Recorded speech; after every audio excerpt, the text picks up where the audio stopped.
Okay, so it started recording, which is good. All right. So I had chapter 13, which was on macro influencers, and it was based on like beauty, crime, and DIY. So I chose this topic because I'm not a huge YouTube fan, but I do watch a lot of beauty influencers and makeup influencers. This section discusses beauty influencers, crime videos, DIY videos on YouTube, all of three which are considered to be within the macro influencer realm. So first, it talks about beauty influencers, and this chapter starts off by discussing people like Eleanor Neal, which I had never heard of her before, but I guess she's a British beauty influencer. So Neal spends hundreds and thousands of dollars on makeup for her videos alone, which I was a little bit shocked by. I didn't really ever think about that, but her reasoning for this is that it's an investment because she does have such a large following. In these videos, she takes her viewers shopping with her and then does a haul and tests out all the new products. So she is also actually known for her true crime videos, which kind of shows like her range and flexibility. I thought it was interesting that she did both of them. So she tends to specialize in makeup content, but after a few weeks of doing makeup content, she released a true crime video with which took off. And then after sharing this first video, she went back and forth between the two topics. So she would like release one makeup video and then release a crime video. In the crime videos, she would go over murders and missing person cases in detail while then giving her own take on what happened. So, another topic that it talked about was DIY. So, another very popular lane on YouTube is DIY, do it yourself videos. So, Ches Razi is known as the ultimate handyman, and this was one of the YouTubers that was referred to in this chapter. And he's very well known for his do it yourself videos. So he puts together shelves, he builds wardrobes and does a lot of around the house stuff. I know he like shows how to plaster walls, do home repairs, stuff like that. And he commented and said he has so much footage that he hasn't been able to edit because he spends most of his time responding to questions in the comment section and trying to build his community of followers. So something that I thought was interesting is that these beauty influencers and other large names on YouTube are doing it to build a career. The beauty influencer Lucy Moon took up YouTube after she graduated from college before she wanted to go out and find a job to hope that she could start her career.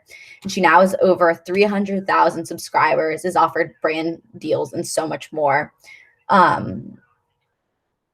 Something tricky that Moon mentions is that she wants to be able to find a balance between sponsored content and having her followers trust her. And she said that if you sponsor too many things, your audience is just going to think that you're sponsoring stuff for the wrong reasons or for the money. So she found the balance by only endorsing products that she would use herself or that products that she already uses, to stay truthful to her audience and to find the balance between making sure she has enough money coming in, but also being able to keep her audience happy with her. So that was it for chapter 13. I'll go ahead then. Chapter 14 focuses mostly on micro influencers, the sort of people who are usually under about, a little under 100,000 subscribers. Sometimes you can go over and still be considered, but, people who have their own niche on YouTube, and it's something you'll generally have to find yourself rather than be recommended it. But it's still there. It's still very real. And, the article sort of covers one of the main things that's mentioned is these micro influencers are referred to as the soul of YouTube, which is very true. A lot of the channels, on the vast majority of channels that publish regularly, are going to be the micro influencers, the people who have they have a strong following. They certainly have far more people than they could ever talk to in person, but it's nothing anywhere near what a larger name brand, what a larger YouTube channel like the store where it's one person, but you still have 50 people working to make it all happen, would have. And one of the main interesting things about it is how most of these channels, they're very dedicated, but in many cases it'll be more of a part-time thing for this person. Usually it'll start not with the intention of growing such a large, it's more of a passion project than a lot of bigger YouTube channels where you're running a business for the most part. And even though in some cases it will eventually turn into a more of a business thing than a strictly passion thing, it's interesting that that's usually how it starts. And One of the other important things that's mentioned is how for in terms of sponsorships and that sort of thing, getting influencers to show for your product. It apparently micro influencers are usually your best bet because you can get a large channel such as struggle to think of one, such as the Yogscast. I guess that's a large channel I've been watching for a while, and they can sponsor a product, but not everyone watches every single one of their videos, and a lot of the followers may not even watch their videos anymore. And that's a big problem with sponsoring for a large channel is you'll be paying top dollar to have someone who is really big mention your product, and they'll mention it once, maybe a couple 100,000 people will see it, sure, but that's it. That's all you get. While if you go to a smaller channel, say with 20,000 people, odds are at least three quarters or at least half of that channel's followers are watching every single video, usually commenting. It's more personal than it would be for another channel, and you'll generally get a better deal if you're a sponsor off of these smaller channels because it'll be, it's more trusted. It's less of a, oh, hey, there's this sponsorship that's been going around for every single channel of this variety. And, I sort of stopped paying attention because everyone's saying basically the same thing, which means it's probably a script. It'll be different if it's a smaller channel where you'll be like, oh, hey, this person who I trust to give recommendations about this or to comment on this is mentioning this product and saying good things about it. So it must be a pretty good deal, and you can pay less as the person trying to pay for the sponsorship and still get to a lot more people by spending the amount of money you would spend on a channel with 500,000 subscribers to then get 20 channels with 20,000 subscribers and have pretty much every single one of those subscribers see what you're advertising, as opposed to a large channel where most people might not even be watching the video, or they'll probably just skip over the sponsorship. That's it. I'm good. That's all I had to say on that. Okay, I'll go now. So I did chapter 18, and it was titled Training Camp with the 11-year-old YouTubers. And it basically talked about how YouTube has been like a common career goal that most kids nowadays are drawn to now because of how much exposure they have gotten with YouTube itself. And it covers how these children are starting their careers at an earlier rate and age because they are getting more experience with, whether it be through like the creator content themselves, like creating content themselves, or even going to content creator camps, which is one of the big things that like is big nowadays that more kids are trying to get put into. And the reason I chose this one is because I've seen myself wanting to actually create my own content for YouTube ever since it like came out. I've always been interested in like putting my own content out there. Even though I haven't gotten around to it, it was always something that I've explored with. And I've definitely seen this in like my younger brother and like his friends, because they are at the age where YouTube's big now for them, and they've, it's something that they're drawn to. And I definitely see that there's been a shift from them sitting on the sofa watching TV to watching YouTube on their iPads. So it's definitely a big thing that we see nowadays in today's society, especially with younger kids. And since YouTube is like continuously growing in today's society, so many more people are trying to get involved, and there's such a vast and broad range of content compared to when YouTube first came out. And more people are engulfed with binge watching these videos after video, and trying to become just as successful as the influencers they watch. So it has essentially taken over and consumed the majority of young audiences as they aim to constantly get content, because almost everywhere you go, people are holding cameras or their phones attempting to document like every single second of their lives, whether that be like shoving a camera up their face or other people's, just anything for them to like get content. But I feel like nowadays YouTube has shifted from like getting when it first started, people just wanted to get content and just to have like funny videos out there. But nowadays I feel like it's more about like focusing on getting bigger and being successful in the YouTube world. And so that means people are literally doing anything to gain a higher subscriber count or gain like a bigger viewing.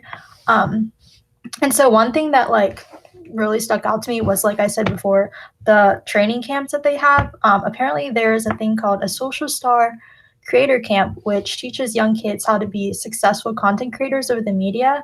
And I think it's interesting how a lot of people are trying to be a part of these camps nowadays, because essentially YouTube is considered a big career. And for kids today, like if you were to ask them like what they want to be, a lot of kids will actually say they want to be like a YouTuber. So I think the training camps are really cool for them to get experience and to actually like figure out how to like create their own content and like learn from other people. So I think the main idea from this, one thing that really stuck out to me was when Bastian Mainteveld says, "When I was a young and a kid in the playground, your universe was pretty much limited to that playground. It was really small. Now the universe for these kids is a lot bigger." So I think the main idea is like how a big career nowadays for kids is YouTube, and how it has been a bigger thing in today's society compared to when it first started. Okay, yeah, I'm good. All right, so I had chapter 21, which was titled Authenticity, the Fourth Wall for YouTubers. The article kind of starts off talking about kind of examples of certain channels kind of talking about authenticity, but it really gets to like this idea that authenticity is what binds YouTubers and their fans. And it does so more so on YouTube, more powerfully than in traditional media. And that's something that the article really plays around with, is the idea that authenticity, people feel more authenticity with something like YouTube than they do in Hollywood, and kind of comparing what Hollywood does versus what YouTubers do in terms of authenticity and the fourth wall. And also kind of plays around with this idea of authenticity. Also, you know, it could just be more like the feeling of it and not necessarily if it's there. Kind of like how you guys were even saying with kind of sponsorships and things like that, how even though they might be doing a ton of stuff behind the scenes, they want to make sure that they're appearing authentic. It also kind of gets into this idea that authenticity has become something more valued that people want to see in their media, and that oversharing kind of used to be seen more as something negative. But on YouTube, especially with more vlogging kind of creators, it's kind of what's expected. It's, you know, oh, we need to see all like these different little parts of like your life that, you know, a while ago may have been more taboo to talk about. And it also kind of plays around this idea too that, you know, viewers may not even want to follow somebody, and may not think it's worth the time to follow somebody who doesn't really let them into their lives, because then it feels like, oh, like it's just a one-sided thing. They almost kind of want to have that double-sided relationship, which the article also kind of gets into, talking about parasocial relationships and things like that. But then kind of back to the comparison between authenticity between YouTubers and Hollywood. With typical like TV kind of media, movie media, actors are usually taught not to really look directly into the camera for the most part, except for like talk shows, things like that, where, you know, they're supposed to kind of be talking to an audience or straightforward or any news, things like that. But for any sort of other thing like a TV show, they're not supposed to, because then it kind of breaks the fourth wall and kind of breaks that semblance. Versus with something like YouTube, where, you know, most YouTubers are going to be looking, you know, directly at the camera, unless they're kind of doing something on a screen or anything like that. But even then, they still make a point to like look at the camera and keep that eye contact with that person. And also kind of going into what you guys were talking about kind of including sponsorships in their videos, YouTubers insert things into their monologues that are almost like these calls to action for people to interact with their videos in some way, such as commenting, who do you think will win this thing, or anything like that, to kind of increase not only their authenticity, but their engagement, which makes them feel more real. It also kind of builds this parasocial relationship, which the article definitely dives into, where the viewer might start to see the person on the other side of the screen as almost being like somebody that they know, despite the fact that they may not really know that person that well. It kind of ends up building that relationship. And while there are definitely drawbacks to that, and the article does talk about that, where people kind of wanting to maybe see things that the person wants to keep private, it also can be used to the YouTuber's advantage to kind of draw that engagement in and get people kind of interacting with their videos and driving up the popularity of their videos, and also kind of builds a more loyal fan base. And then the article also kind of talks about how, because YouTubers kind of control more aspects of the production than in more traditional media, it kind of drives up the authenticity because of that, because there's more of that person in the work. Even if they might have an editor or two or something like that, they have more control of that process than somebody, you know, like a talk show host would have on a talk show, because they have producers, editors, cameramen who are making a lot more of these decisions than they are. And that was kind of it for my article, just kind of really talking about authenticity, its importance. I do think it kind of relates heavily to a lot of your guys' articles. So, yeah. Awesome. Sounds good. So I guess now we can go ahead and like start the discussion. I thought it'd be fun to kick things off and just ask if anyone has like a favorite YouTuber that they watch. I don't know if you guys are big like YouTube people, but like I said, I kind of watch like the beauty influencers. So of course, love James Charles, you know. I like this girl, her name's Christine Dominique. She's a really good makeup tutorial artist too. And I've watched a few of like the Nikki tutorial videos as well, but yeah, I mean, I definitely watch a lot of YouTube to the point where I feel like I don't really even have a favorite, you know, content creator in particular, because there's a lot that I watch. I would say more for type of content, though. I like to watch some stuff that can be more educational. Like, I'm not going to say like, oh, it's, you know, a lecture, obviously, because there's school for that and I really don't need more of that. But, you know, just kind of like, oh, like here's just kind of these things I may have not known before. That, you know, some gaming content, maybe kind of just a bunch of different things, even more like commentary, more like funny, I guess, content. Like, I guess watch a bit of like Cody Co. But yeah, I'd say just everything. Generally, when I watch YouTube, I watch stuff like usually there will be some amount of comedic aspects. Like if I watch gaming, I'll watch stuff like Remy or Russian Badger, who both focus a lot on the comedic aspects, like a comedic sort of highlight aspect of gaming, because some groups do, you know, they'll do flat gameplay. While those two in particular will usually focus on, you know, a 3-hour session or even a multi-day session, and then they'll make a 15-minute video just focusing on particular funny events during that gameplay session. And it's usually comedic gaming, but not just like strictly, hey, it's just funny moments with no commentary over it. Usually I like stuff that has a commentary where it's like, oh yeah, here's what was going on, and then here's something funny that happened while we were doing that. And the other type of content I usually find myself watching is stuff like alt history hubs. You know, what if such and such really dumb, you know, what if the Great Lakes never existed? What if, you know, the Louisiana Purchase? Yeah, it's an actual video. It's really good. Watch it. Yeah, that's actually it's not just like I like it because it'll be something dumb. It'll be some really stupid scenario, and he will go over usually why it's funny.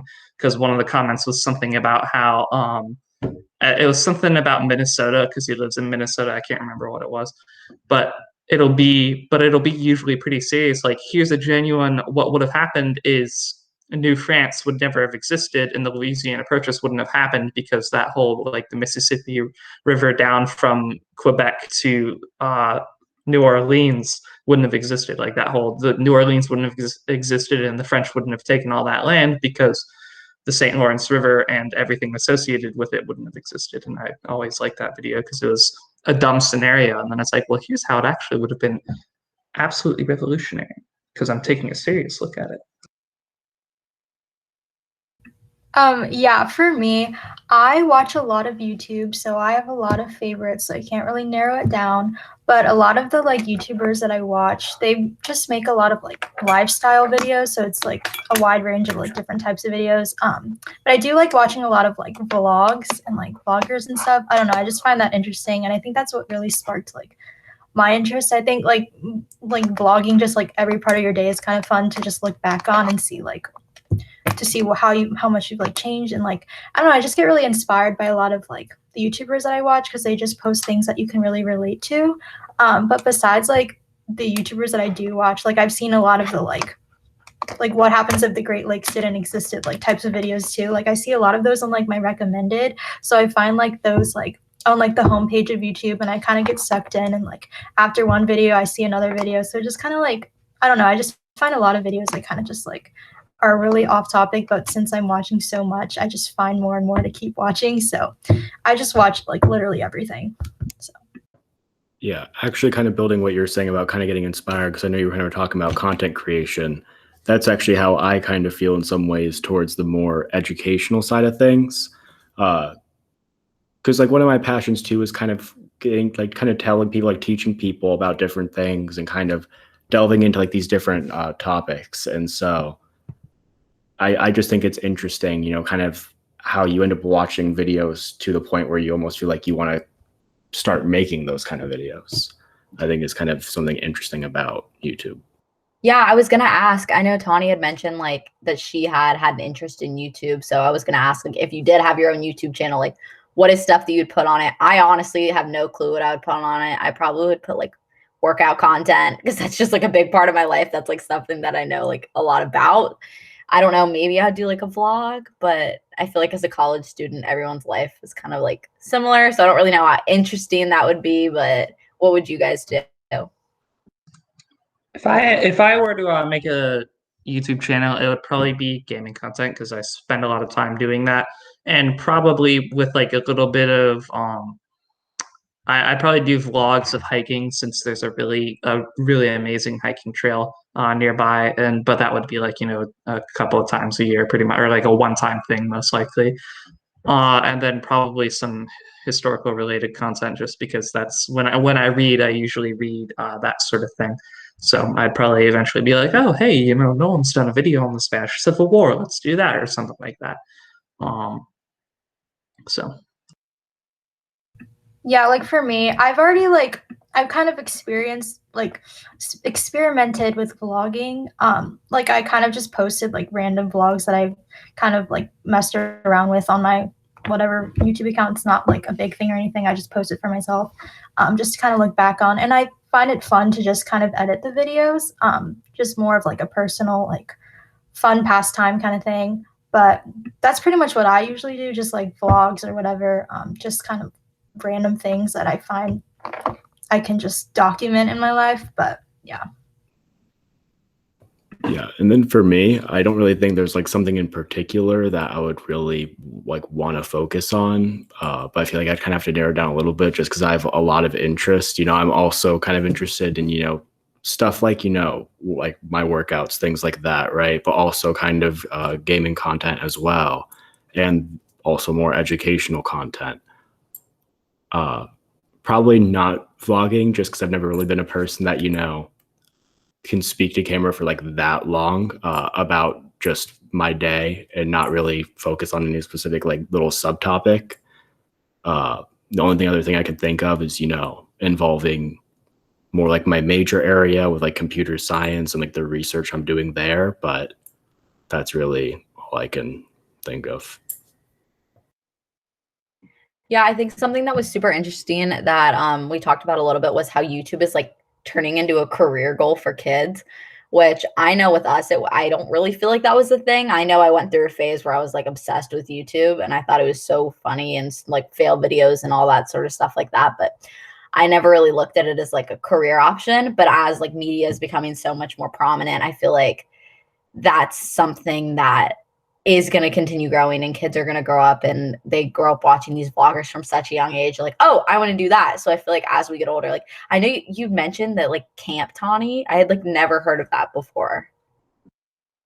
I thought it was interesting too because now looking back at it, a lot of kids, since they are exposed to it at such a young age and they're constantly watching YouTube, like literally like 2-year-olds are watching YouTube, and they're going to continue to watch YouTube because that's their form of entertainment. But yeah, there are camps that like kids are actually signing up for, just so that like from ages like 13 to 17, they can interact with like many different YouTubers and like explore with making their own content. So I thought that was really interesting because that's not something that we had when we were growing up. But nowadays, I feel like as like YouTube continues to like grow, there's going to be more things for people to like become exposed to and figure out how to maneuver around the like digital world. So I thought it was really interesting how that worked. Yeah, I mean, the One of closest the, do you want to go? Or you go ahead first. all right. I was going to say one of the interesting things is, but I distinctly remember when I was around 12, I was watching some channel or another, and I was like, man, this would be like the guy mentioned at the beginning of the video how it was like, yeah, I remember being offered a job that paid better, but I turned it down because I was enjoying YouTube. I had a pretty big following at the time, and I was like, I would have to commute longer and it would take longer to make these videos, and I would rather do this. And he was saying that it was like, a year later, it was now at the point where he didn't have to work because he was able to make a living off of YouTube. And I think it's interesting how, the generation immediately after ours is in a position where it's a very real thing where if nothing else, you can make genuine real money for, going back on the micro influencers aspect, you can make real money doing YouTube as a part-time job. It's not just a thing where you can start it as a hobby and you might make a little bit of money, or you might get lucky and hit it big if you dedicate yourself enough. It's like, no, you can just do it. And if you set a goal for yourself, you can reach it as something that's a genuine, it's not something you have to focus all your energy on, which is what it seemed like when I was, in middle school looking at YouTube and being like, I wonder if that's something I could possibly do. And it's just, it's just interesting that it's now a point where it's so prevalent where if you ask a kid who their inspiration is, it'll almost certainly be some sort of YouTuber, just because that's what you don't watch TV anymore. TV's good for shows, but I don't get my news from the TV. I usually get it from reading, but honestly, half the time I get my news just from it being mentioned in some other internet context. And it's the same thing with a lot of, most TV channels. You don't watch live television very much anymore, unless it's very specific, long-standing shows, just because YouTube is so much more convenient, and it's a career where you don't have to have such a high budget the way you would with TV. So it's a lot more accessible for people, both in terms of a career and in terms of viewers.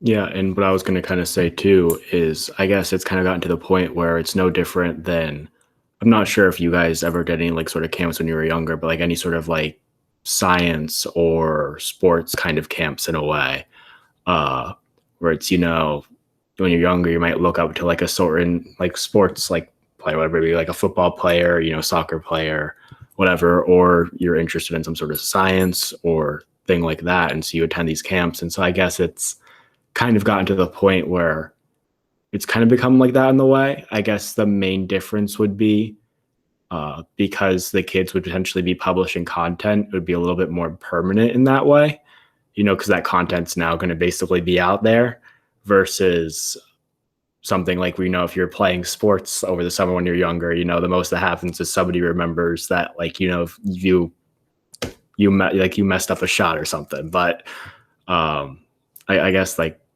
that's just something that's interesting to me now, though, is that, I do think you can have a profession, being a content creator. It's not that I don't think that. I just think it's interesting that, it's become a lot more of a goal for kids, and that there have been like this ecosystem of like camps that have been like built around that. Yeah, and I definitely think that was one of the big differences that I noticed between the macro and micro influencers.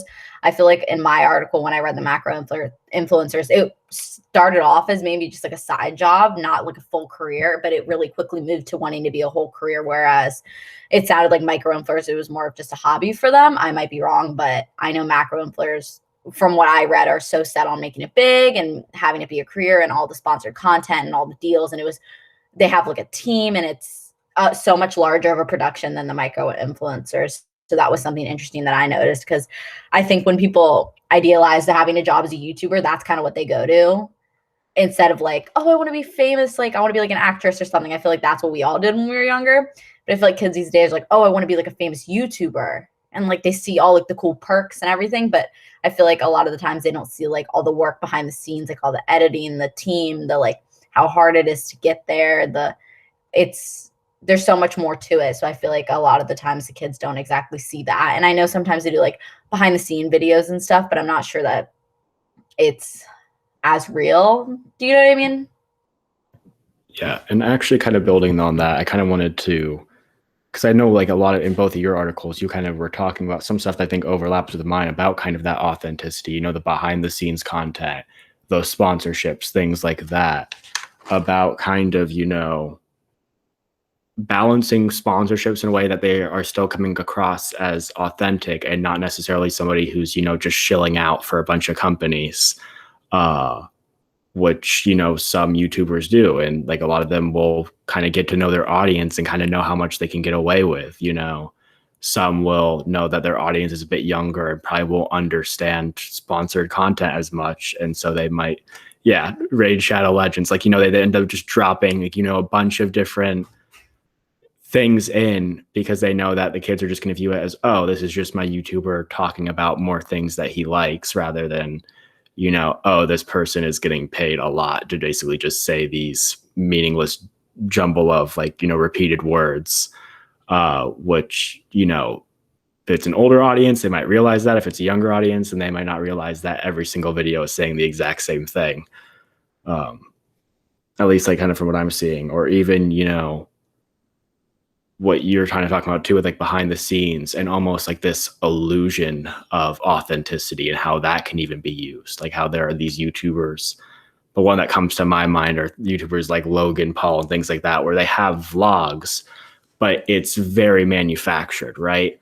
But they have this false sense of authenticity that they create, where it's like, oh yeah, like this is just a day in my life, you know, where we're doing a bunch of other stuff and blowing this thing up or whatever. It's just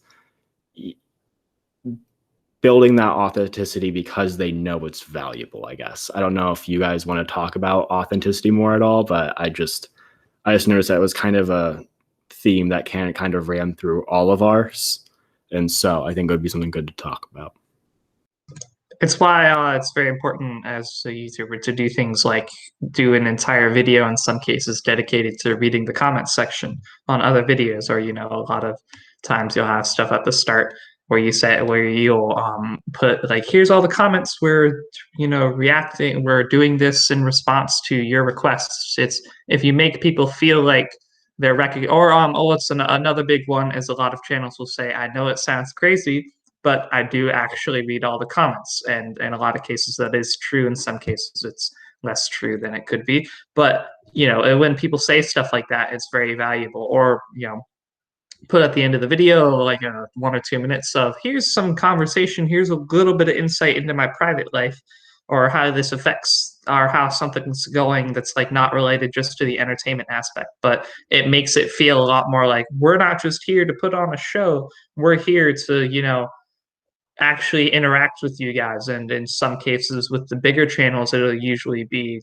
a little bit, it'll probably be less than like, oh yeah, here's what's actually going on. It'll be more of a, here, you can have a sneak peek and see what it's like. Or here I am, I'm very cool, look at my vlog and how this is totally just what I do on a normal day. This definitely isn't meant for YouTube, totally wasn't planned or anything, that sort of thing.